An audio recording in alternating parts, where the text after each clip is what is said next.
ये कहानी एक ऐसे बार की है जिसके अंदर अगर तुम चले गए तो बाहर आने पर तुम्हें गोली मार दी जाएगी, लेकिन अगर तुम बार के अंदर भी रहे तो माफ करना, तुम वहाँ भी सेफ नहीं हो। यानी इसका मतलब आगे कुआं तो पीछे खाई। कहानी की शुरुआत में हमें एक बार दिखाया जाता है जिसमें सरजू नाम का एक आदमी आता है। जिस समय सरजू बार के अंदर आता है उसी समय एक आदमी बार से बाहर निकलता है और जैसे ही वो आदमी बाहर जाता है उसे कोई गोली मार देता है और उसकी मौत हो जाती है। ये देखकर आसपास के लोग वहां से भाग जाते हैं। किसी को नहीं पता था कि गोली कहां से चली है और सड़कें पूरी तरह से सुनसान हो जाती हैं। बार के अंदर बहुत सारे लोग होते हैं और उन्हें नहीं पता था कि अब क्या करना चाहिए। उसी वक्त एक आदमी जिसका नाम सैतुर है वो पुलिस को कॉल करने की कोशिश करता है, लेकिन उसके फोन में नेटवर्क नहीं होता। बार के अंदर से एक आदमी उस मरे हुए आदमी को देखने बाहर जाता है, लेकिन अचानक इसे भी कोई गोली मार देता है, जिससे बार के अंदर खड़े सभी लोग बुरी तरह से डर जाते हैं। सभी इस बात से हैरान होते हैं कि किसी के फोन में नेटवर्क नहीं होता। बार के अंदर एक लड़की होती है जिसका नाम एलिना है। वो कहती है कि हमें टीवी में न्यूज देखनी चाहिए। जब ये लोग टीवी पर न्यूज देखते हैं तो हादसे के बारे में टीवी पर कोई भी खबर नहीं होती और जैसे ही इन लोगों की नजर बाहर जाती है तो वहाँ से दोनों लाशें गायब हो जाती हैं और साथ ही में उनका खून भी साफ कर दिया जाता है। उन सभी को कुछ भी समझ में नहीं आता कि आखिर यहाँ पर हो क्या रहा है।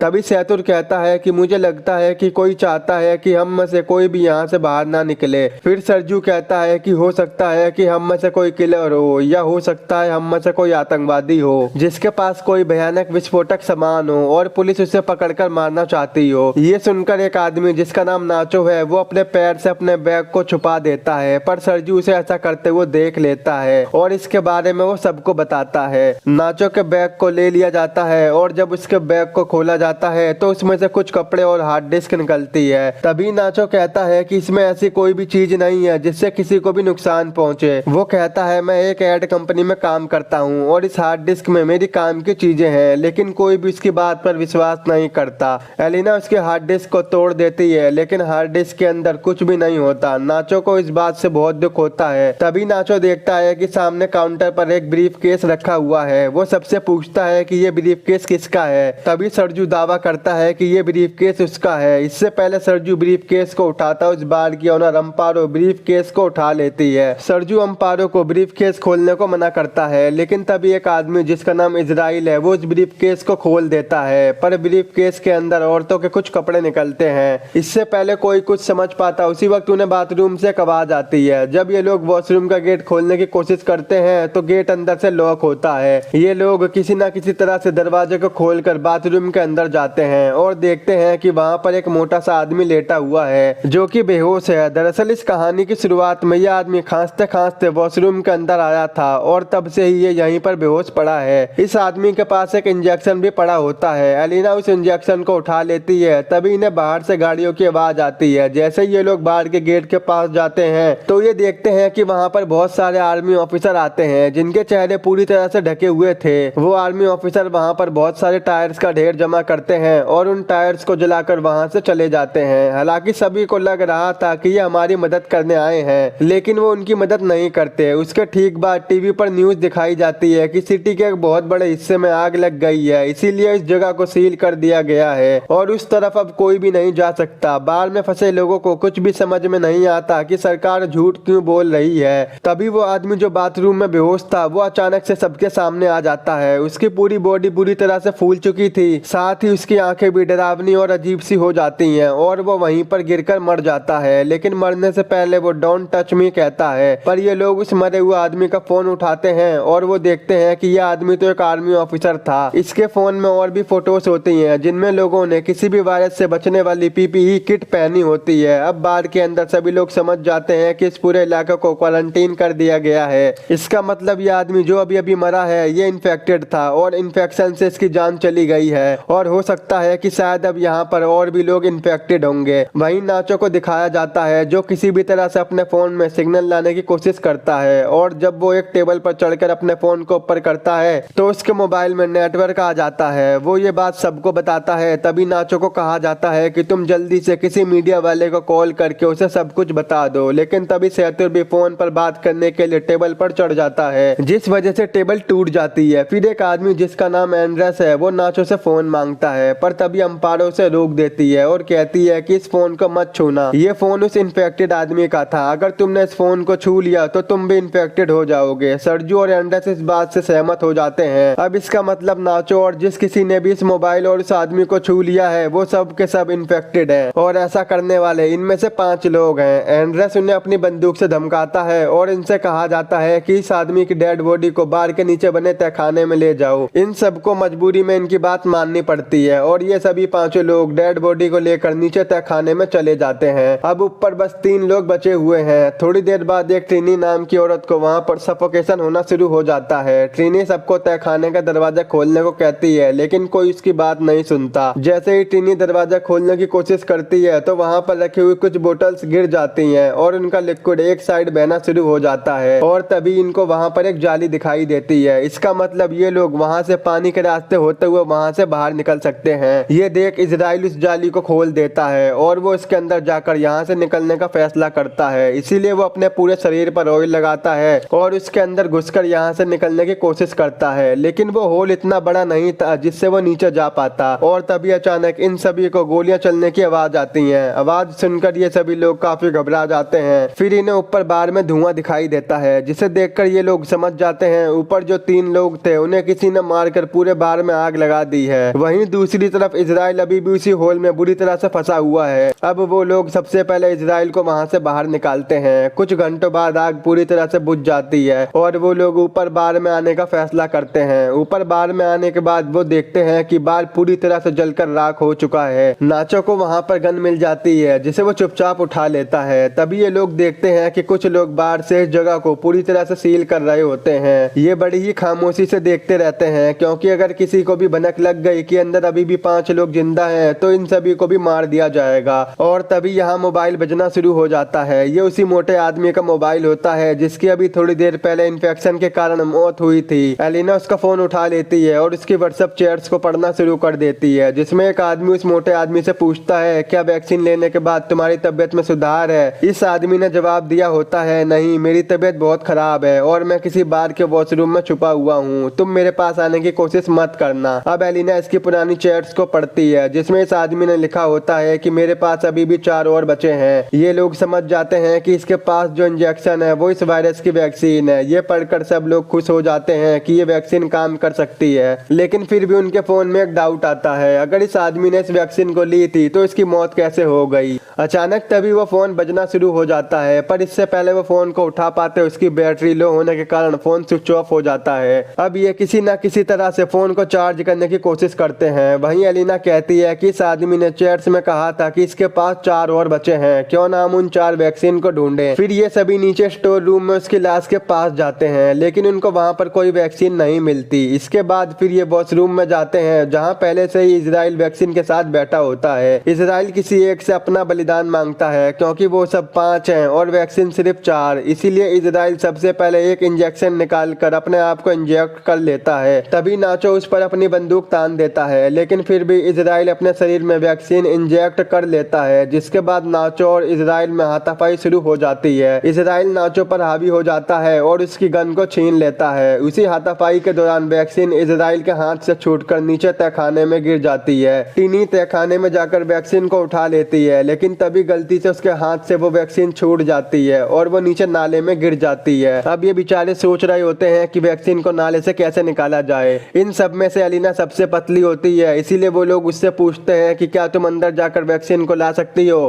पहले तो एलिना मना कर देती है, लेकिन फिर बाद में वो मान जाती है। इसके बाद एलिना की बॉडी पर तेल लगाया जाता है और उसको छोटे से होल में ढकेल दिया जाता है। बहुत मुश्किल से एलिना नाले में गिर जाती है। एलिना वैक्सीन ढूंढ लेती है और नाले से बाहर आ जाती है। तभी नाचो वैक्सीन को एक तार में बांधकर ऊपर भेजने को कहता है, लेकिन एलिना साफ साफ मना कर देती है क्योंकि वो जानती है ऊपर 3 लोग हैं और वैक्सीन अभी सिर्फ 3 ही बची है। एलिना सबसे कहती है अगर तुम्हें वैक्सीन चाहिए तो तुम्हें भी नीचे आना पड़ेगा। उसके बाद ये सभी उस होल को बड़ा करते हैं। तब तक एलिना बाहर का रास्ता ढूंढना शुरू कर देती है। थोड़ी दूर जाने के बाद उसे एक जगह पर रोशनी दिखाई देती है। सबसे पहले वो इंजेक्शन को वहां पर बने एक गड्ढे में छुपा देती है। इसके बाद वो सीढ़ियों से ऊपर जाकर देखती है कि वहां पर बहुत सारी पुलिस फोर्स है जो कि बाहर में मरे उनके 3 साथियों को जला रही है। यहाँ से सीन शिफ्ट होता है और हमें दिखाया जाता है कि बाकी के 4 लोग जो ऊपर स्टोर रूम में थे वो भी अब किसी न किसी तरह से नीचे आ जाते हैं। इजराइल और नाचो के बीच एक बार फिर घमासान लड़ाई हो जाती है और इस बार नाचो उससे बंदूक छीनकर उसे वहीं पर गोलियों से भून देता है। अब नाचो के पास गन होती है, इसीलिए सब उससे डर रहे होते हैं। तभी नाचो सैतुर को अपनी गन पॉइंट पर ले लेता है और एलिना को वैक्सीन देने को कहता है। नाचो कहता है हमारे पास बस 3 वैक्सीन है, इसको मारने के बाद हम तीनों बच सकते हैं। फिर एलिना इन सबको बाहर की तरफ ले जाती है जहाँ पर उसने ये वैक्सीन छुपा रखी थी। धीरे धीरे ये लोग आगे बढ़ते रहते हैं। नाचो और एलिना आगे चलते हैं जबकि सैतुर और ट्रिनी इनके पीछे चलते हैं। तभी अचानक ट्रिनी सैतुर को पानी में डुबाकर मारने की कोशिश करती है ताकि सारी दिक्कत ही खत्म हो जाए, लेकिन नाचो ट्रिनी को ऐसा करने से रोक देता है। पर ट्रिनी नाचो से कहती है तुम मुझे मार दो ताकि तुम सब वैक्सीन बांट लो और तुम्हारी जान बच जाए। नाचो ट्रिनी पर बंदूक तो तान देता है लेकिन वो गोली नहीं चला पाता, जिसके बाद ट्रिनी नाचो से गन लेकर यहाँ से दूर जाकर अपने आप को मार लेती है। अब सिर्फ 3 लोग बचे थे और इनके पास इंजेक्शन भी 3 ही थे, इसीलिए सब एक एक इंजेक्शन ले लेते हैं। पर इससे पहले ये लोग अपनी बॉडी में ये इंजेक्शन लगाते वहाँ पर इजराइल आ जाता है। वो अभी भी जिंदा है। इजराइल सैतुर पर पीछे से हमला करके उसे जान से मार देता है। अब इजराइल को गुस्सा आ जाता है और वो नाचो और एलिना की जान के पीछे पड़ जाता है। तभी नाचो और एलिना को सामने सीढ़ियां दिखाई देती हैं। वो दोनों सीढ़ियों की ओर आगे बढ़ते हैं पर तभी एलिना के पास जो इंजेक्शन होता है वो इसके हाथ से छूटकर नीचे गिर जाता है। अब क्योंकि इजराइल भी उनके साथ सीढ़ियों पर चढ़ रहा है इसीलिए वो नीचे नहीं जा सकते। नाचो जल्दी से अपना इंजेक्शन एलिना को दे देता है। फिर इजराइल नाचो के पैर को पकड़कर नीचे खींच लेता है जिससे दोनों की नीचे गिरकर मौत हो जाती है। एलिना के पास अब जो वैक्सीन बची है वो उसे अपनी बॉडी में इंजेक्ट कर लेती है और ऊपर गटर के ढक्कन को खोलकर बाहर निकलती है। बाहर निकलते ही उसे बहुत सारे लोग दिखाई देते हैं और सरकार ने आगे के इलाकों को पूरी तरह से सील कर रखा था। तभी एक औरत उसकी बॉडी पर एक जैकेट डाल देती है। एलिना को बिल्कुल भी होश नहीं होता और वो चुपचाप उसी भीड़ में शामिल हो जाती है। अंत में इस कहानी में हमें पता चलता है कि वो मोटा आदमी जो बार के वॉशरूम में खांसता गया था वो एक आर्मी ऑफिसर था और हो सकता है शायद आर्मी किसी तरह का बायोलॉजिकल वेपन बना रही हो ताकि वो अपने दुश्मन देशों पर इस वेपन से हमला कर सके। लेकिन इस दौरान उनका अपना ही एक ऑफिसर इन्फेक्टेड हो गया था। हालांकि उनके पास इस इन्फेक्शन की वैक्सीन भी थी लेकिन ये ऑफिसर बीमार था इसलिए वैक्सीन ने उसके ऊपर काम नहीं किया। और जब आर्मी को पता चलता है कि उनका वो ऑफिसर बार के अंदर है तो उन्होंने इस पूरे एरिया को सील कर दिया ताकि कोई भी वहां से बाहर ना निकल पाए और इस वायरस को उसी जगह पर खत्म कर दिया जाए, चाहे इसके लिए उन्हें कुछ बेगुनाह लोगों को मारना ही क्यों ना पड़े। थोड़े बहुत लोगों के चक्कर में वो पूरे देश को खतरे में नहीं डाल सकते थे इसीलिए उन्हें मजबूरन ये कदम उठाना पड़ा और यहीं पर ये मूवी खत्म हो जाती है। जब भाई तुम्हारे पास इस वायरस की वैक्सीन है तो उन लोगों को आइसोलेशन करके एक जगह पर रखकर वैक्सीन देनी चाहिए थी। अगर उससे ठीक हो पाते तो बढ़िया था, वरना उनकी टेस्टिंग करनी चाहिए थी। सीधा मारने की क्या जरूरत थी। कमेंट में आप बताओ क्या इन्होंने सही किया या गलत। अगर मूवी पसंद आई हो तो एक लाइक और चैनल को सब्सक्राइब जरूर कर देना।